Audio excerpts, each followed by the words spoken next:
बिस्मिल्लाहिर्रहमानिर्रहीम अस्सलाम वालेकुम डियर स्टूडेंट्स। आज इंशाल्लाह हम रूट्स ऑफ ड्रग एडमिनिस्ट्रेशन का सेकंड टॉपिक डिस्कस करेंगे। इससे पिछले लेक्चर में हमने रूट्स ऑफ ड्रग एडमिनिस्ट्रेशन के बारे में डिफिनीशन की थी, उसका लोकेशन की बुनियाद पे उसका क्लासिफिकेशन किया हुआ था।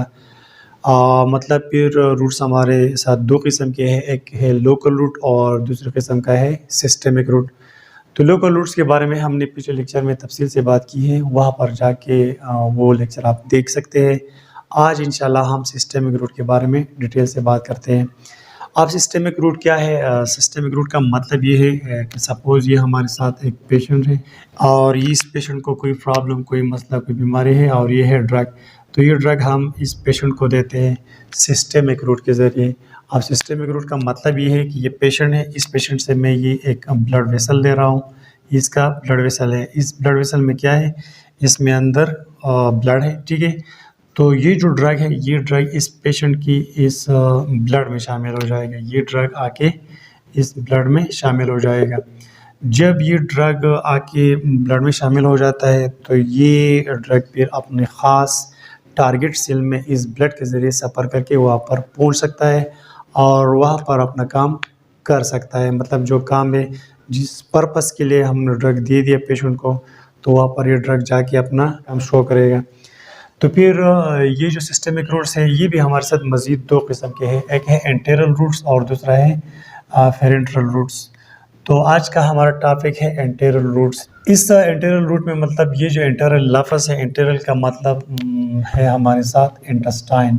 इंटेस्टाइन, ठीक है। इंटेस्टाइन का मतलब ये है कि ये जो हमारा डाइजेस्टिव सिस्टम है, मतलब एलिमेंट्री कैनाल या डाइजेस्टिव सिस्टम, इसके तरफ इशारा है। तो एंटेरल रूट फिर हमारे साथ मज़ीद तीन किस्म के हैं, एक है ओरल रूट, दूसरा है सबलिंगुअल रूट और तीसरा है रेक्टल रूट। तो इंशाल्लाह इस आज के लेक्चर में हम ओरल रूट पे बात करेंगे। ये बाकी जो दो है इंशाल्लाह इस पे अलग अलग टॉपिक करेंगे। तो ओरल रूट का मतलब क्या है? अब वो इस ओरल रूट में ये जो ओरल लफ्ज़ है, ओरल मतलब मौत को इशारा है, मुँह की तरफ इशारा है। तो सपोज़ ये एक पेशेंट है, ये इस पेशेंट की ये माउथ है, ठीक है, ये है माउथ और इसमें ये टंग है, ये ज़बान है, सही है। और ये हमारे साथ ड्रग है। तो ये ड्रग माउथ के ज़रिए ये पेशेंट लेता है और मुंह के रास्ते ये नीचे फिर एसोफेगस और एसोफेगस से फिर ये स्टमक में और स्टमक से मतलब ये फिर या इंटेस्टाइन में आ जाता है और इंटेस्टाइन से ये ड्रग फिर ब्लड में डिफ्यूज़ हो जाता है। तो यहाँ पर मैं इस इंटेस्टाइन से मतलब अपने लिए थोड़ा सा ये जूम करता हूँ। ये हमारे साथ इंटेस्टाइन है और ये हो गया हमारे साथ ये ब्लड के पिलर्स हैं। तो ये जो मुंह के ज़रिए नीचे ये ड्रग आया है, इस इंटेस्टाइन में पड़ा हुआ है, तो ये है वो मतलब ये वो ड्रग है। तो ये ड्रग फिर इस इंटेस्टाइन से इस ब्लड के पिलर में डिफ्यूज़ हो जाता है, यहाँ पर आ जाता है। अब ये ड्रग यहाँ कैसा गया इंटेस्टाइन से इस ब्लड के पिलर्स में, इंशाल्लाह इस पे अलग अपना टॉपिक है, वहाँ डिस्कस करेंगे। तो जब ये यहाँ आ जाता है तो ये ब्लड में शामिल हो गया और इस ब्लड के ज़रिए ये अपने टारगेटेड सेल्स में चला जाता है। तो ये हो गया ओरल रूट का रास्ता। ओरल रूट का मतलब ये है कि कोई कैप्सूल है या कोई सिरप है या कोई टेबलेट है, वो हमने मुंह के ज़रिए ले लिया और मुंह से होते हुए ये नीचे एसोफेगस में, एसोफेगस से फिर स्टमक में और स्टमक से फिर स्मॉल इंटेस्टाइन में आ जाता है। स्मॉल इंटेस्टाइन में ये आके यहाँ से स्मॉल इंटेस्टाइन में बहुत ज़्यादा कैपिलर्स होते हैं वहाँ पर, तो ये ड्रग्स यहाँ डिफ्यूज़ होके ब्लड में आ जाता है। तो इसे कहते हैं हम ओरल रूट। अब हम ओरल रूट की कुछ एडवांटेजेस के बारे में बात करते हैं और कुछ इसके डिसएडवांटेजेस भी है। तो ओरल रूट के एडवांटेजेस और डिसएडवांटेजेस पे बात करते हैं। इसके अब फ़ायदे क्या है? इसके फ़ायदे ये है कि it is the most convenient for patient. मतलब ये पेशेंट अगर कोई ये ड्रग लेता है तो ये ड्रग पेशेंट आसानी से ले सकता है, मतलब उसके लिए ये आरामदेह पुरसुकून हो सकता है। मतलब ये कोई शरबत है या कोई कैप्सूल या टेबलेट, तो ये आराम से ले सकता है। जैसे कि हम इंशाल्लाह नेक्स्ट टॉपिक में या पेरेंटल रूट में हम जब इंजेक्शन के बारे में बात करते हैं तो इंजेक्शन ज़रूर कोई ना कोई दर्द उसमें होगा, तो इसमें वो नहीं होगा। मतलब ओरल रूट में वो ऐसी कोई दर्द या ऐसे कोई मसला नहीं है। तो एक पुरसुकून और एक आम मेथड है कि इससे मतलब पेशेंट ये ले सकता है। एक तो ये मतलब मोस्ट कन्वीनियंट हो गया।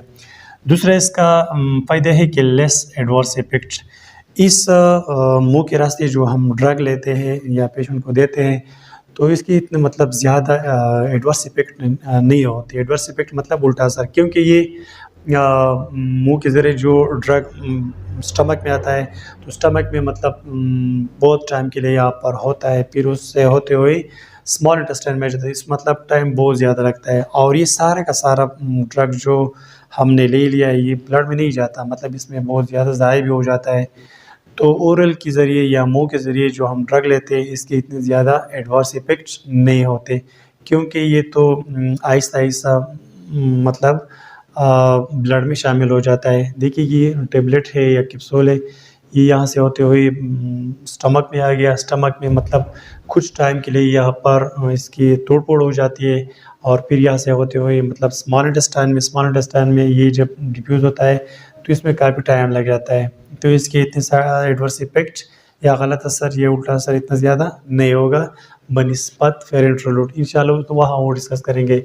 और इसके बाद है नो स्टरलाइजेशन। स्टरलाइजेशन मतलब हम जरासीम से पाक करने के अमल को हम स्टरलाइजेशन कहते हैं।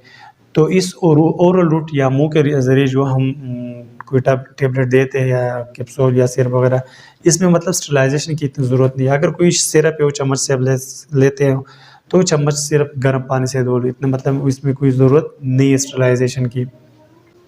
अच्छा, तो ये हो गया इसके एडवांटेजेस कि ये मतलब एक पुरसुकून है, मतलब पेशेंट ये आसानी से ले सकता है, इसमें पेशेंट को लेने में इतनी दर्द या तकलीफ़ वगैरह नहीं है। दूसरा ये है कि इसमें एडवर्स इफ़ेक्ट इतने ज़्यादा नहीं होंगे, लेस एडवर्स इफ़ेक्ट ये हो सकते हैं, और इसकी स्टरलाइजेशन की भी ज़रूरत नहीं है इस प्रोसेस में। अच्छा, एडवांटेजेस के बाद हम इसके डिसएडवांटेजेस की बात करते हैं। डिसएडवांटेज के मतलब नुकसान, इसके नुकसानात क्या है? जब ओरल रूट पे कोई पेशेंट ड्रग लेता है, तो इसकी क्या नुकसानात हैं? तो नुकसानात में या डिसएडवांटेज में सबसे बड़ा नुकसान ये है कि अनसुटेबल इन इमरजेंसी।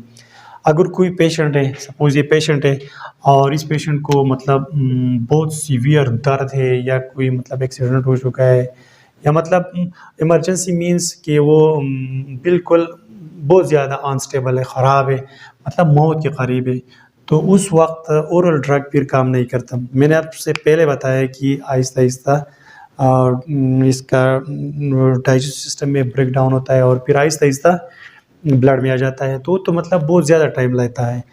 तो ये इमरजेंसी में सूटेबल नहीं है, ठीक है? इमरजेंसी में फिर हम पेरेंटल रूट इख्तियार कर लेते हैं। इसके अलावा जीआईटी इरिटेशन, ये जो मेडिसिन है, बाज़ मेडिसिन ये की वजह से ये मैदा जो अंदर म्यूकोसल मेम्ब्रेन है वो ख़राब हो जाता है, या इंटेस्टाइन में भी मतलब कोई इरिटेशन हो सकती है।